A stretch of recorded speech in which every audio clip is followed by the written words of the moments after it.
तो चलिए आज बात करते हैं एक ऐसे परिवार की जिसका नाम सुनते ही यूरोप के राजा कांप जाते थे, जिस परिवार ने युद्धों को फाइनेंस किया, जिन्होंने गवर्नमेंट की मदद की स्वेज कैनाल को खरीदने के अंदर, जिन्होंने बड़ी बड़ी सरकारों को अपनी मुट्ठी में रखा। ये कहानी चालू होती है एक तंग गली से और खत्म होती है दुनिया के सबसे पावरफुल फाइनेंशियल एम्पायर पे। तो ये कहानी है रॉथस्चाइल्ड की। तो साल था 1744 का, जगह थी फ्रैंकफर्ट जर्मनी, एक ऐसा मोहल्ला जहां पे यहूदी रहा करते थे, जहां उनकी दीवारों के बाहर दुनिया के लिए जगह खुली हुई थी, लोग आजादी से जी सकते थे, वहां पे उन्हें खुलेआम घूमने की इजाजत तक नहीं थी। इस शहर के अंदर एक छोटी सकरी सी गली थी, जुडेनगाजी। इसका मतलब होता है कि यहूदियों की गली। ये गली इतनी सकड़ी थी कि इस गली के अंदर से दो कारें एक साथ निकल नहीं सकती थी और इतनी ज्यादा डेंस थी कि 3000 लोग रहा करते थे 190 घरों के अंदर।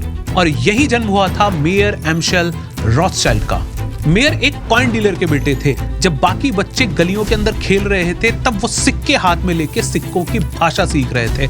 उन्हें ये जानने में ज्यादा रुचि थी कि कौन सा सिक्का जर्मनी में चलता है, कौन सा सिक्का ऑस्ट्रिया में, कौन सा फ्रांस में। तो मेयर मात्र 11 साल के थे 1755 के अंदर, जब इनके पिता का देहांत हो गया और उसके 1 साल बाद इनकी माँ भी चल बसी। मात्र 11 साल की उम्र के अंदर ये अनाथ बच्चा पहुंचता है हैनोवर के अंदर और एक बैंकिंग फर्म के अंदर एक अप्रेंटिस की नौकरी करता है वुल्फ ओपेनहाइमर के पास में।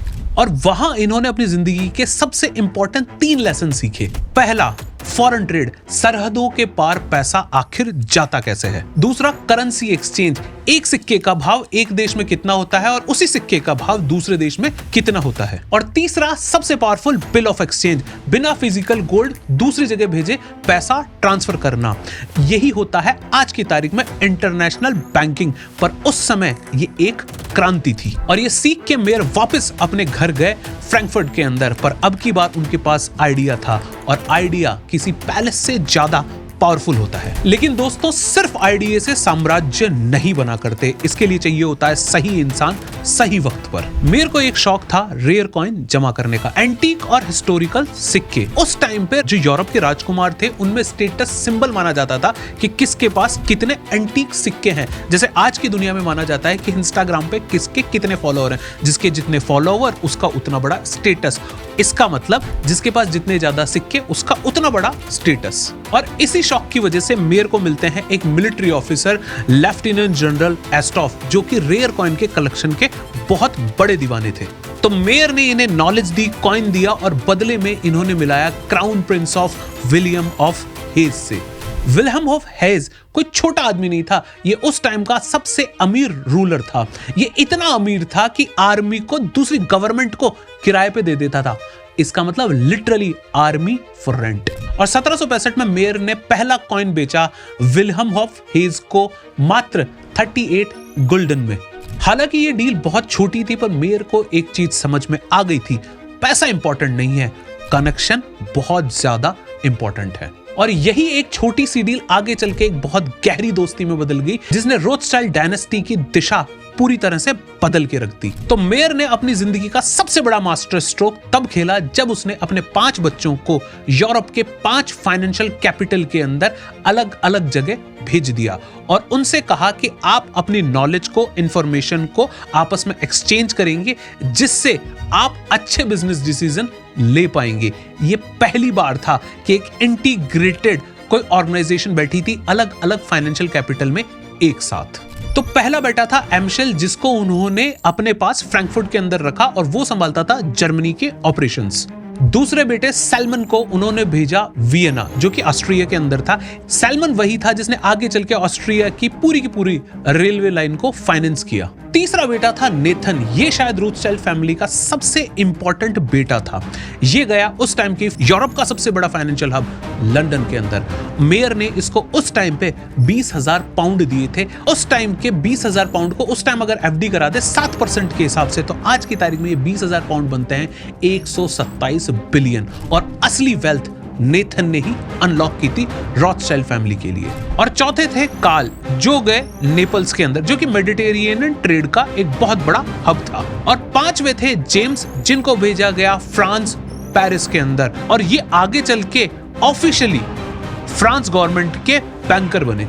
अब सोचिए, एक ही परिवार के 5 बच्चे लंदन, नेपल, वियना, फ्रांस और फ्रैंकफर्ट में बैठे हुए हैं। तो ये था दुनिया का पहला प्राइवेट इंटरनेशनल बैंकिंग नेटवर्क। लेकिन इससे भी बड़ी चीज थी, वो थी इंफॉर्मेशन। रॉथस्चाइल्ड के पास में अपना प्राइवेट नेटवर्क था। इनके मैसेंजर्स नाव पे, घोड़े पे, प्राइवेट रूट में गवर्नमेंट से पहले इंफॉर्मेशन पहुंचाते थे। इसकी वजह से इनके पास पहले इंफॉर्मेशन होती थी कि कौन सी बैटल हारी जाएगी, कौन सी गवर्नमेंट गिरेगी, कहां पे क्या फाइनेंशियल क्राइसिस आ सकता है और कौन सा मार्केट उठेगा, कौन सा गिरेगा, ये इंफॉर्मेशन इनको पहले से पता होती थी और जिसे आज की भाषा में कहते हैं इनसाइडर ट्रेडिंग। इसी इंफॉर्मेशन ने रॉथस्चाइल्ड को यूरोप का सबसे बड़ा फाइनेंशियल प्लेयर बना दिया। तो साल था 1806 का और नेपोलियन जर्मनी की तरफ तेजी से बढ़ रहा था। यूरोप के हर रूलर को डर लग रहा था। सब अपनी संपत्ति बचाने की कोशिश कर रहे थे। कोई अपना सोना जमीन में गाड़ रहा था, कोई भाग रहा था, कोई कुछ कर रहा था, कोई कुछ कर रहा था। इसी बीच मेयर का एक पुराना दोस्त प्रिंस विलियम ऑफ हेजे को डर था कि उनकी दौलत कहीं नेपोलियन के हाथ ना लग जाए। इसी वजह से उन्होंने मेयर को अपनी पूरी दौलत दी, उसे मैनेज करो, अपने पास रखो, जब सही समय आएगा तब मैं आपसे वापस मांग लूंगा। और उस टाइम पे वो दौलत थी 5,50,000 पाउंड, जिसको अगर आज की तारीख के अंदर कन्वर्ट किया जाए तो वो $2 ट्रिलियन से भी ज्यादा होगी। तो मेयर पे ये जो आंख बंद करके प्रिंस ने ट्रस्ट किया था, इस ट्रस्ट को मेयर ने तोड़ा नहीं, उस पैसे को मैनेज किया और टाइम आने पे वापस दिया। पर इस डील की वजह से अब मेयर बन गए थे पूरे के पूरे यूरोप मार्केट के फाइनेंशियल कस्टोडियन। अब साल आता है 1815 का, वाटरलू की लड़ाई, जिसके अंदर नेपोलियन के सामने खड़ी थी ब्रिटेन की सेना। कौन जीतेगा, कौन हारेगा, किसी को नहीं पता था और लंदन स्टॉक एक्सचेंज के अंदर पैनिक मचा हुआ था कि कौन जीतेगा, कौन हारेगा। एक कोरियर आता है नेथन के पास में, जो उसे बताता है कि इस लड़ाई के अंदर ब्रिटेन जीतने वाला है और नेपोलियन हारने वाला है। तो उन्होंने बॉन्ड मार्केट के अंदर पहले ब्रिटेन के बॉन्ड बेचना चालू किए। इससे एक इंफॉर्मेशन फैली, ये रूमर फैल गई कि ब्रिटेन हार गया है, इस वजह से रॉथस्चाइल्ड अपने बॉन्ड बेच रहा है और पीछे के दरवाजे से उन्होंने बहुत सारे बॉन्ड खरीद लिए। तो जब ये मार्केट में ऑफिशियल हुई न्यूज कि ब्रिटेन जीत चुका है, तो बहुत बड़ी पोजीशन के कारण उन्होंने इस लड़ाई से बहुत सारा पैसा कमाया उस वाटरलू की लड़ाई के अंदर। तो अब साल आता है 1875 का और इस टाइम पे इजिप्ट पूरी तरह से कंगाल हो चुका था और खेदीम इस्माइली के पास पैसा था नहीं, पर उनके पास थी एक असेट, सुएज कैनाल, जिसको वो गिरवी रख सकते थे। पर इसका मेजॉरिटी स्टेक अभी भी फ्रांस के पास था, पर जो बचा हुआ स्टेक था वो बेचना चाहते थे। तो इसके अंदर इंटरेस्ट दिखाया ब्रिटिश गवर्नमेंट ने, पर उस टाइम पार्लियामेंट चल नहीं रहा था, तो फंड्स थे नहीं गवर्नमेंट जो रिलीज कर सके इस परसेंटेज को खरीदने के लिए। तो फिर बुलाया गया रॉथस्चाइल्ड को और उससे मांगे गए 4 मिलियन पाउंड। रॉथस्चाइल्ड ने कहा कि इसकी गारंटी कौन देगा? तब गवर्नमेंट ने कहा गवर्नमेंट ऑफ ब्रिटेन इसकी गारंटी, और कुछ ही दिनों के अंदर उसने 4 मिलियन पाउंड अरेंज कर दिए, ब्रिटेन की गवर्नमेंट को दे दिए। माइनर ही सही, पर ब्रिटेन को सुएज कैनाल में हिस्सा मिल चुका था, क्योंकि सुएज कैनाल बहुत स्ट्रेटेजिक लोकेशन पे थी। ये यूरोप को एशिया से जोड़ती थी और ब्रिटेन का सारा ट्रेड सुएज कैनाल पे ही निर्भर था। तो इस 4 मिलियन की वैल्यू अगर आज के टर्म में देखी जाए तो वो लगभग होगी $139 बिलियन के आसपास। सोच के देखिए, एक परिवार ने पूरी दुनिया को रीशेप करके रख दिया। तो देखिए 1800 के मध्य के अंदर पूरी यूरोप की फाइनेंशियल बैकबोन बन चुकी थी रॉथस्चाइल्ड फैमिली।